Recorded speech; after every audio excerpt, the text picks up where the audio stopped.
peut aujourd'hui constater qu'aux yeux d'un consommateur, le distributeur a perdu beaucoup de sa valeur ajoutée. Cela s'explique en fait principalement par deux phénomènes. En premier lieu, à force de voir juxtaposer des catalogues électroniques somme toute assez basiques, portant des offres produits par trop similaires, les clients se bornent à comparer la plupart du temps les différentes enseignes sur le prix et la disponibilité des produits. La seconde raison est que le client a trouvé en Internet le canal consumériste par excellence.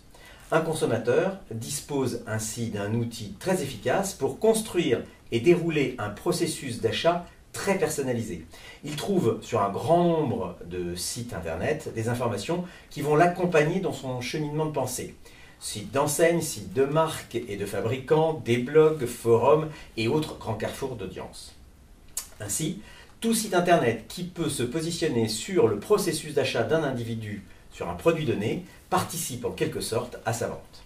Alors si l'on pousse le raisonnement un peu plus loin, on en arrive à dégrader le distributeur au rang de simple logisticien.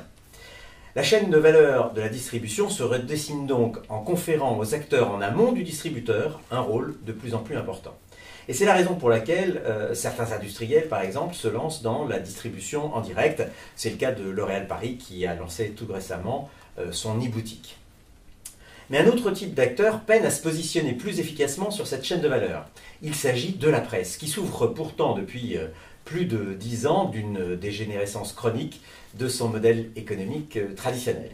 Elle a pourtant un rôle majeur à jouer en association avec les distributeurs, mais aussi les fabricants, en leur proposant de nouveaux modèles de partenariat via la présentation de leurs produits au sein même des contenus.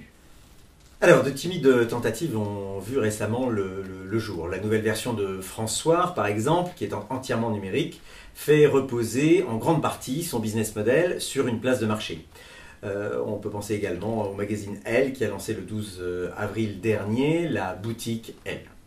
Un grand nombre de titres pourraient leur engager le pas et développer un nouveau service qui permettrait aux distributeurs de s'extraire en grande partie des griffes d'un Google qui pèsent malheureusement de plus en plus sur leur efficacité et leur rentabilité. Alors la marche n'est pas aussi aisée à franchir qu'il y paraît.